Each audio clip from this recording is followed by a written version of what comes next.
Bueno, seguimos con este conversatorio que hemos venido preparando desde el Centro de Pensamiento de Cartagena y Bolívar.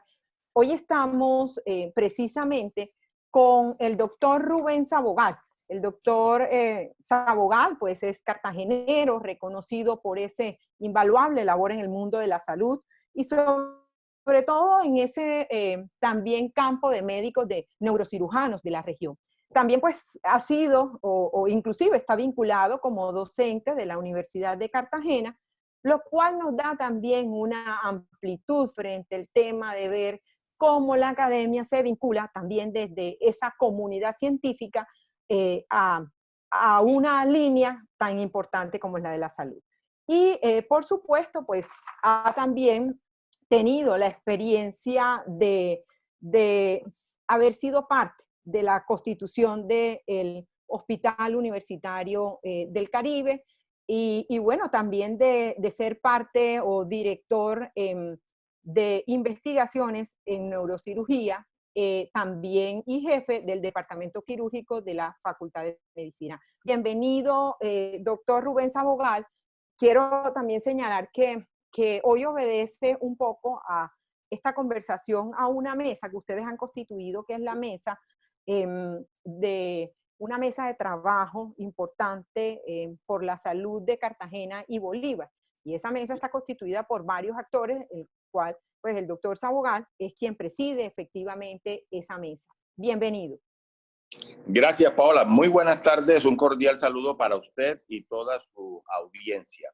Evidentemente, pues, estoy en la presidencia actual de la Mesa por la Salud de Cartagena y Bolívar, instancia creada aproximadamente hace un año y hemos venido trabajando en una forma ininterrumpida.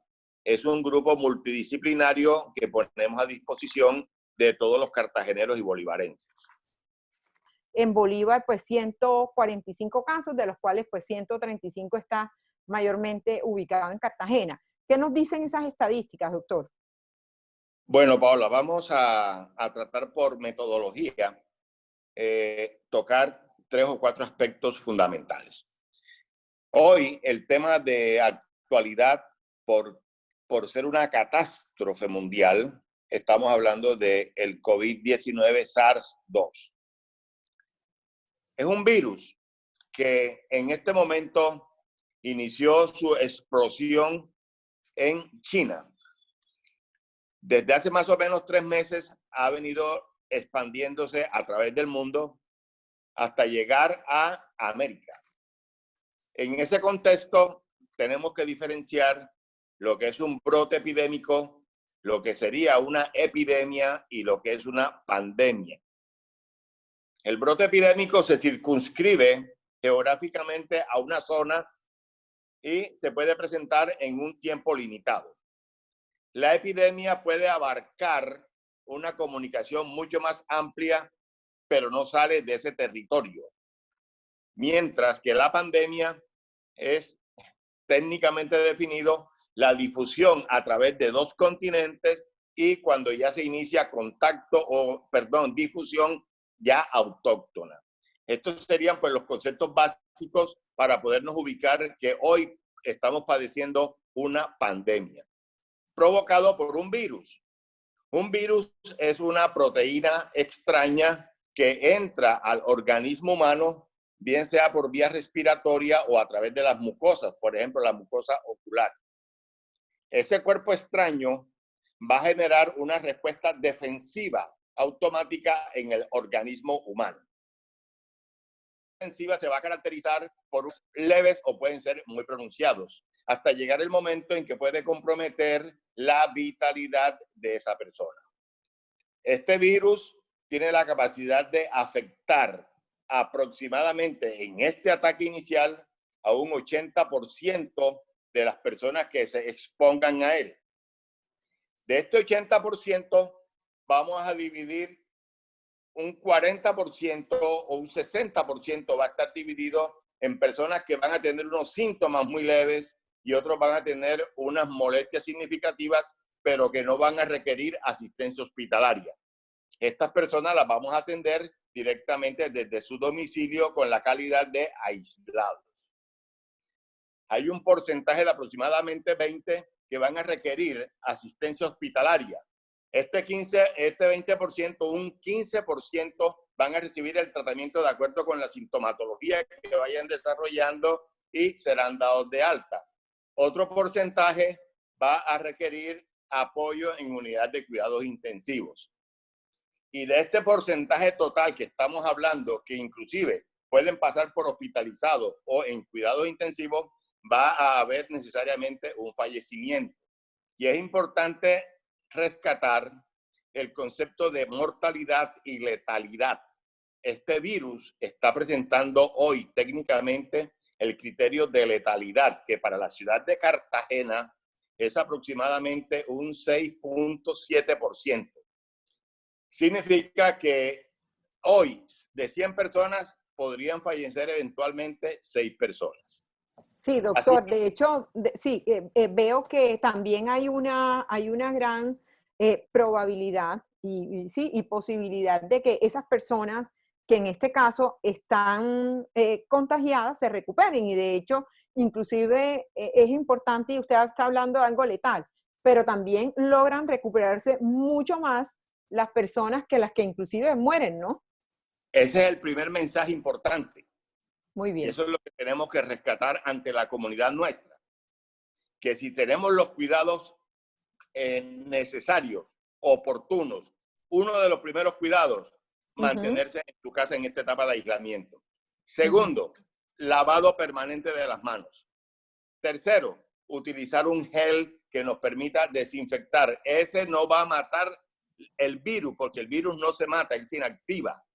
Correcto. Pero ayuda a contener la difusión de la enfermedad. El uso de una mascarilla protectora. O sea que tenemos muy buena noticia si acatamos las normas en este momento para disminuir la explosión de la enfermedad. Muy bien. Entonces, digamos que tenemos ahí una información muy importante, sobre todo, bueno, en el caso de Colombia, que ya tenemos 2.972 confirmados y 354 recuperados.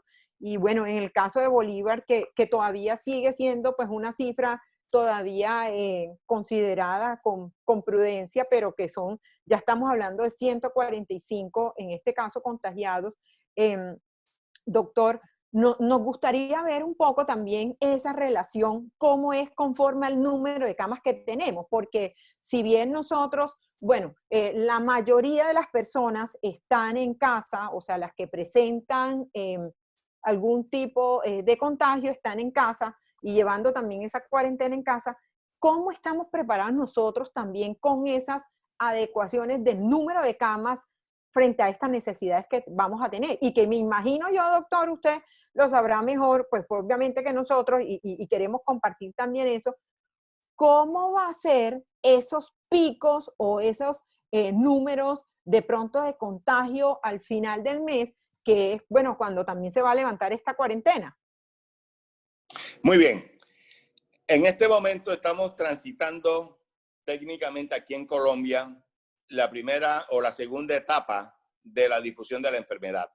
Estamos en la etapa que se llama etapa de mitigación, que es donde el virus ya se hizo autóctono y está dentro de las personas y se están contagiando. En este momento, para Cartagena y para Bolívar, tenemos 145 casos reseñados confirmados positivos. De estos 145, 134 corresponden a la ciudad de Cartagena puntualmente. Significa que en un periodo de aproximadamente 2 semanas que se van a vencer el 27 de abril, estaríamos completando la cuarentena. Esta cuarentena inicial nos va a permitir a nosotros evaluar la verdadera intensidad y progresión de la epidemia para poder seguir tomando decisiones más adelante, que en un momento dado estoy muy de acuerdo con un estudio que hizo la Universidad de los Andes para más adelante poder ir implementando una serie de medidas tendientes a disminuir el impacto en la progresión de la enfermedad. Si nosotros en este momento, en la ciudad de Cartagena, donde estamos contando con aproximadamente 250 camas para cuidados intensivos, 217. Si nosotros tenemos estas camas disponibles, no significa que hoy las tenemos totalmente, porque hay personas que ya vienen hospitalizadas por otras patologías.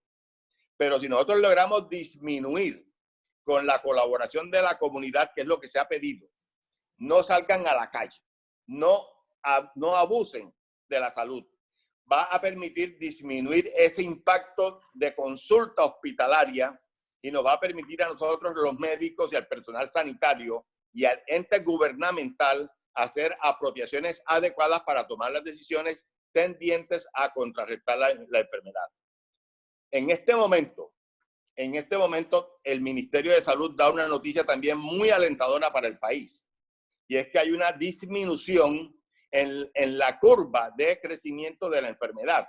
Y esa es una noticia bastante alentadora, porque uno lo puede evaluar en la medida que asiste a los hospitales donde no hay esa afluencia o necesidad de pacientes en un estado muy crítico. Si Cartagena y Bolívar estuviesen abocados a una crisis mayor y se salga, digamos, no de control, pero sí pueda desbordar la capacidad hospitalaria nuestra, ya hoy el gobierno departamental, distrital y nacional han tomado unas medidas para apoyo económico. Realmente es muy importante señalar que empresas como Promigas han hecho aportación económica, de los cuales ya en este momento Surtigas acaba de apropiar 4.000 millones de pesos para Sí, Cartagena y Bolívar. Y es una suma bastante importante, porque nos permite a nosotros disponer hoy de 1.222 millones de pesos para el Hospital Universitario de Cartagena del Caribe, 438 millones de pesos para la ex Cartagena de Indias y 438 millones de pesos para la Casa del Niño. Son recursos económicos bastante significativos del ente privado para apoyar en esta crisis al ente distrital y departamental. Además, es importante también señalar que Cosalud y Mutual Ser han hecho una apropiación de recursos económicos por el orden de 7.000 millones de pesos, que no son sumas despreciables y que se pueden dar las gracias, lo digo en nombre de la mesa, por la salud de Cartagena y Bolívar. Damos las gracias a la gestión que adelantó la Cámara de Comercio de Cartagena al concitar a los congresistas, Supersalud, Gobernación de Bolívar, Alcaldía Municipal de Cartagena y otros representantes del sector salud. Es un motivo de expresar nuestros agradecimientos en nombre de la población de Cartagena y Bolívar. Digamos, doctor, que entonces tenemos un capital muy importante para poder reactivar sí, estamos hablando más de 8.000 millones de pesos entre el hospital universitario, también con esos aportes que Mutual Ser y Cosalud.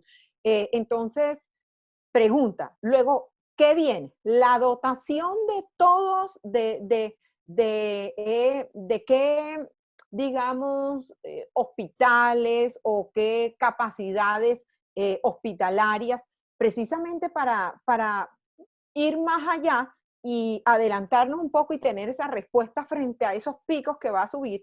Y verdaderamente yo le hago una pregunta, como cualquier ciudadano del común y de a pie, y es, hoy en día, en caso tal de que cualquier persona esté contagiada con el virus, ¿a dónde se dirige? ¿Solamente es el hospital universitario al cual van a designar todos estos recursos?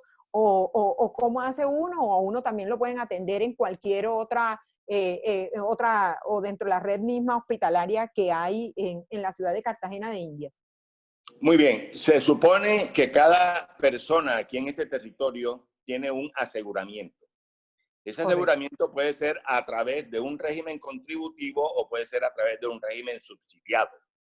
La persona, cuando presente sintomatología muy puntual, y quiero detenerme aquí, fiebre, dificultad respiratoria, mucho tos seca con ardor en la garganta, son motivos para ingresar o para consultar inmediatamente a su red de servicios o llegar al Hospital Universitario del Caribe, que es el hospital que ha sido referenciado para atención de la población COVID en Cartagena. O Muy si bien. es en el municipio, en el departamento de Bolívar, llegar a su primer sitio de atención y allí se tomarán las determinaciones. Posteriormente será remitido a la red hospitalaria competente para que le podamos seguir la atención y hacer los exámenes de diagnóstico en este caso.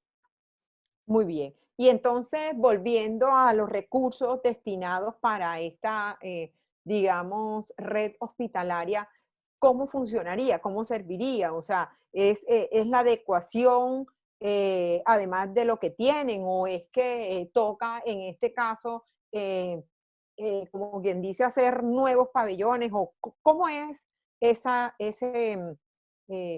trabajo de poder fortalecer esa red hospitalaria? Eso sería lo que se llama técnicamente también la red de expansión hospitalaria. En este caso se puntualizaría cuáles son las necesidades más apremiantes. La necesidad más apremiante de esta epidemia es respiratoria. Por tanto, vamos a requerir soporte de cuidados intensivos. Para tal fin, ya está destinado que en el hospital universitario se va a hacer expansión inicial de unas 69 camas.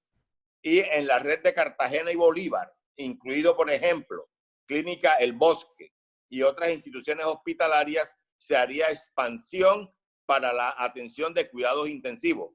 La otra parte de estos recursos económicos que hemos hablado son para conseguir equipos de seguridad y protección personal para el personal sanitario. O sea que estos recursos económicos tienen dos destinaciones muy definidas.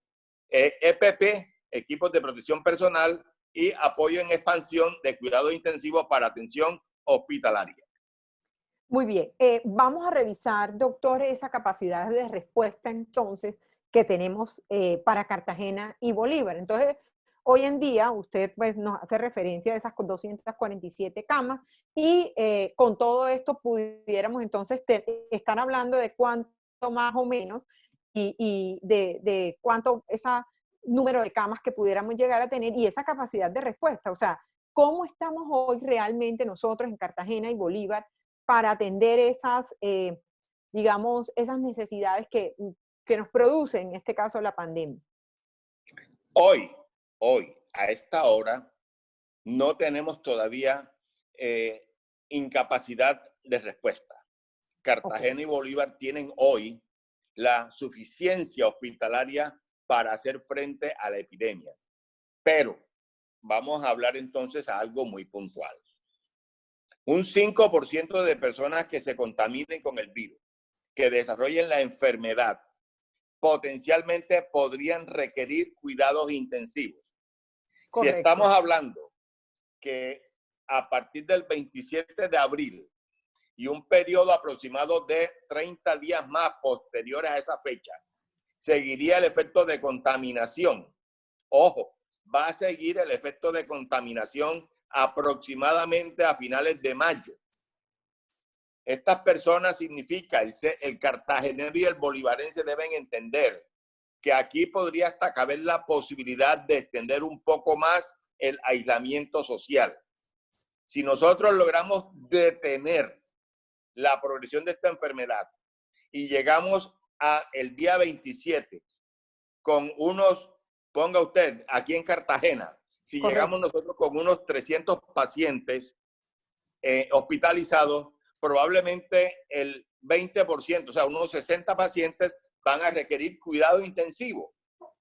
Pero si este número se logra multiplicar de acuerdo a unas curvas que tenemos, que en este momento, afortunadamente a nivel mundial, ninguno ha tocado ese margen de progresión de la enfermedad, que significa, si la epidemia se multiplica el doble cada 2 días, o si se multiplica el doble cada 3 días, o se multiplica el doble cada 6 días, darán unos números totalmente diferentes y harían sí una catástrofe, como en el caso Claro. de Estados Unidos, que se multiplicó el doble cada 3 días. Cartagena y Colombia, afortunadamente, y damos gracias a Dios, se está multiplicando prácticamente el doble cada 6 días, lo que nos está dando Ajá. a nosotros una capacidad de respuesta bastante importante. Por eso se Bueno, está hablando de pacientes muy recuperados, que es un número significativo. Muy bien, digamos que en esa capacidad de respuesta estábamos mirando la red hospitalaria. Ahora vamos a mirar la red médica o digamos el número de médicos. Si bien estamos viendo, pues también un poco el análisis era que esa primera línea de defensa pudiera llegar a enfermarse, pudiera llegar en este caso a contagiarse.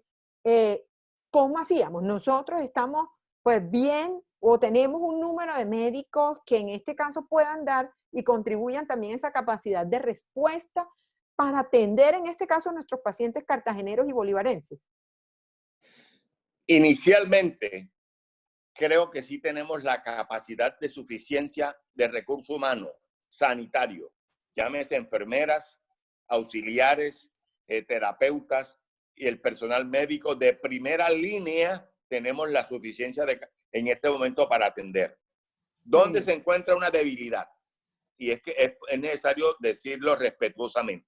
Claro. No tenemos la apropiación de recursos, de equipos de protección personal que nos garanticen la seguridad en este momento. Y es muy cierto y es muy respetuoso el llamado que hacemos, que agilicen con los recursos económicos que se han apropiado la adquisición de estos insumos para hacer garantía nuestra, porque podríamos ocurrir el fenómeno que pasó en Ecuador, donde el 44% de la población sanitaria se enfermó.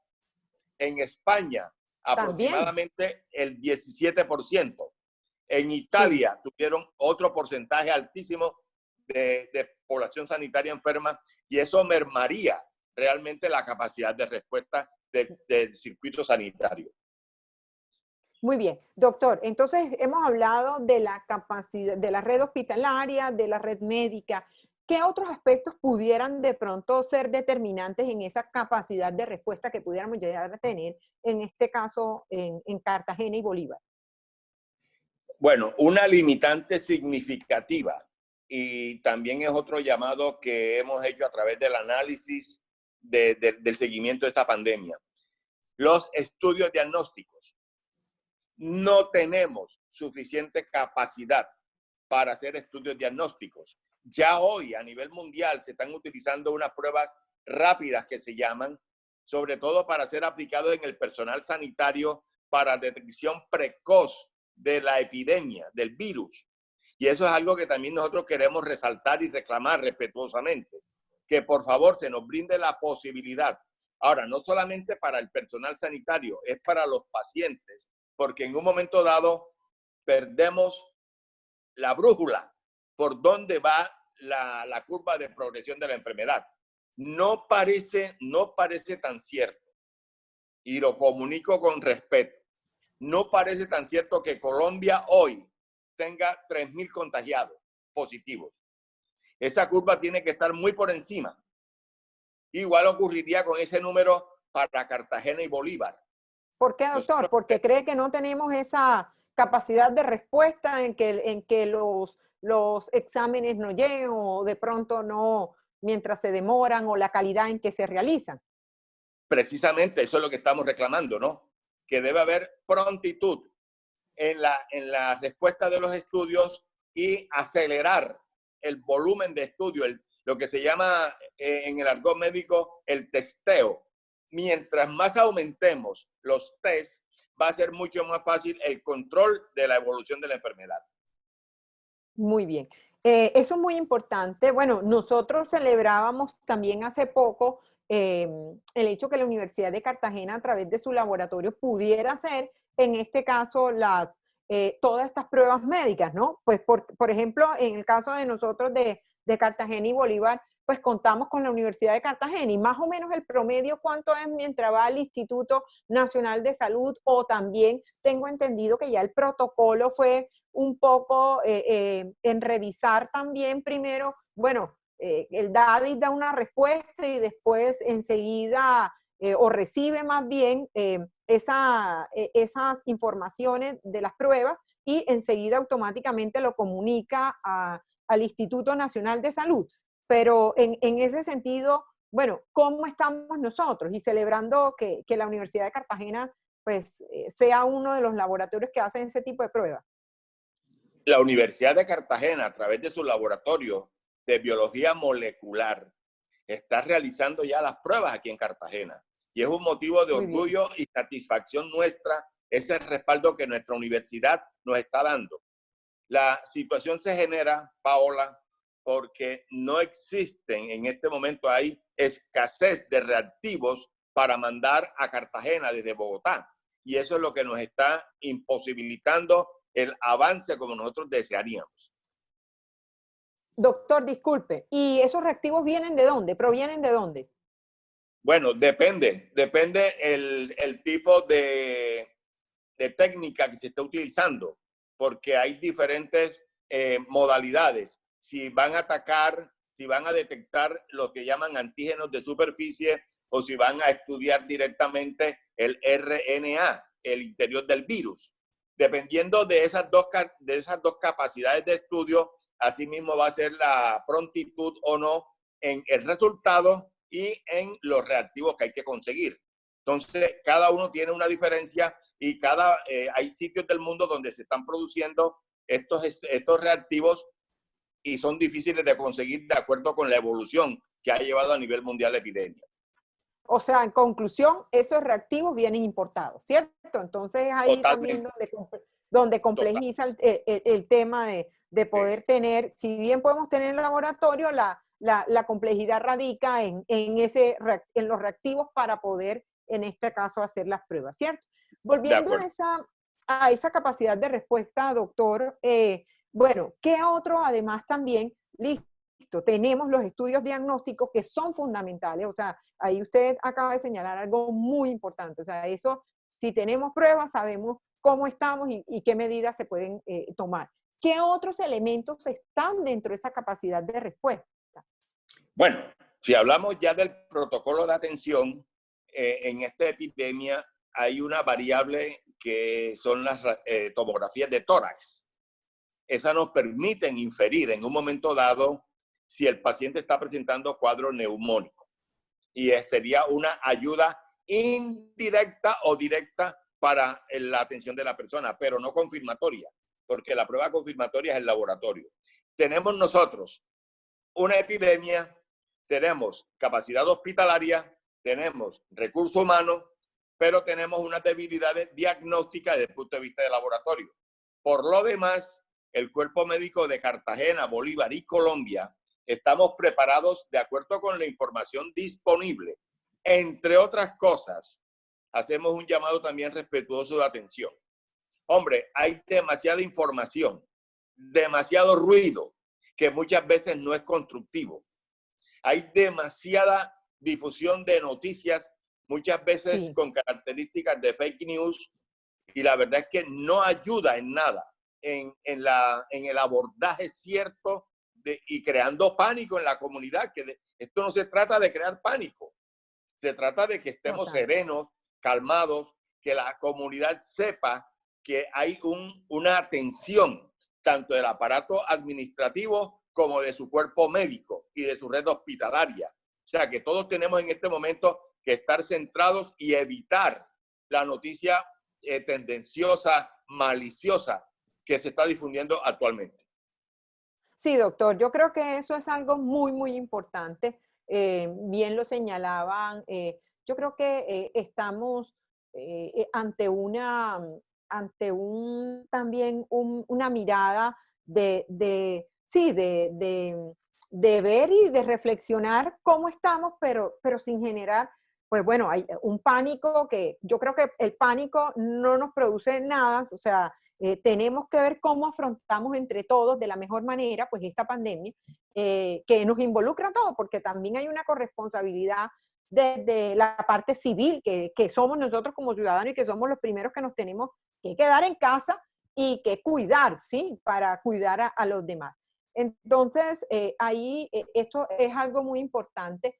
También señalar que hemos visto algunas situaciones lamentables, por ejemplo, en el caso de sentir que esos médicos, ante el pánico que también se genera, que son causales también o causantes, perdón, de ese contagio. Y vimos a una enfermera, por ejemplo, de Córdoba que la atacaron, a médicos también que han sido de alguna manera discriminados frente a la actividad que realizan y que, bueno, hoy requiere también un llamado a que entre todos sumemos y sepamos que, bueno, listo, aplaudimos a estos héroes, pero que también tenemos que tener un poco más de consideración y saber que son en parte los que nos están defendiendo de este virus, ¿no? Mire, ¿qué pasó? A partir del momento en que se establece esta epidemia o esta pandemia, la vida cambia antes del COVID-19 y después del COVID-19.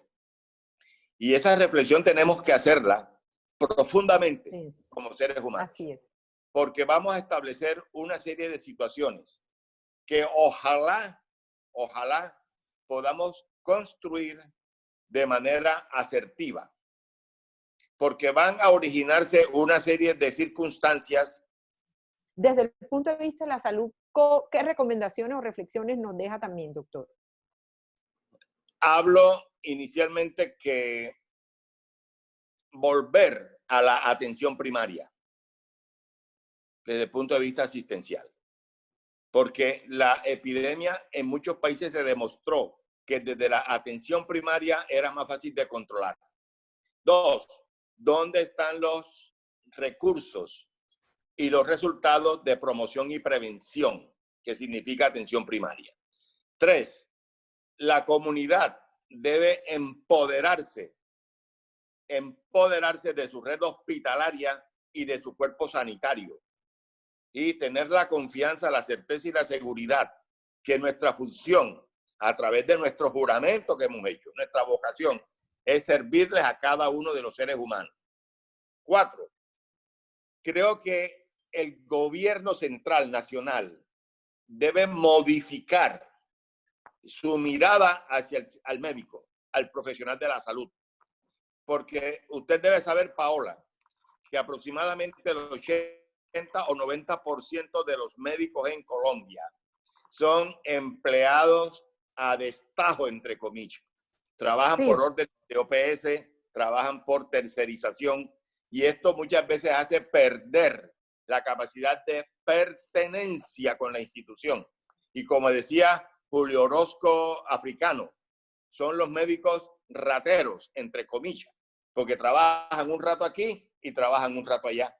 Entonces, esas son las situaciones que nosotros queremos dejar respetuosamente, que se nos apropie de todos los recursos disponibles para que nuestro trabajo a través de esos medios puedan tener unos resultados satisfactorios. Trabajar desde la academia en la formación de nuestros recursos humanos, que estos jóvenes se puedan enfrentar con la certeza, con la seguridad, con la tranquilidad, que su ejercicio profesional va a ser largo y productivo, sin estar atentos inicialmente a la parte económica material. Muy bien, doctor. Bueno, yo de verdad quiero agradecerle, sin lugar a duda, esto que usted menciona, el tema de la tercerización, es un tema para generar mucha reflexión y hará parte también de esas reformas, ¿cierto? O mirar, porque por supuesto yo creo que, bueno, dentro de esa mesa que ustedes trabajan y que apoyan también un poco el tema prestacional y laboral y de generar esas políticas en cuanto a la gestión pública del sector, yo creo que hacia allá vamos encaminados. Se debería también ir generando, en este caso, una reflexión pues muy respetuosa, ¿sí? Entonces, queremos darle las gracias, doctor. La verdad, para nosotros es un placer y más afrontar esta pandemia con profesionales de gran talante y sobre todo en hablar también qué tenemos, cómo estamos realmente nosotros desde el sector de la salud. Muchísimas gracias, doctor Sabogal. Para nosotros fue un placer y bueno, estaremos viéndonos en otra oportunidad. Muchas gracias.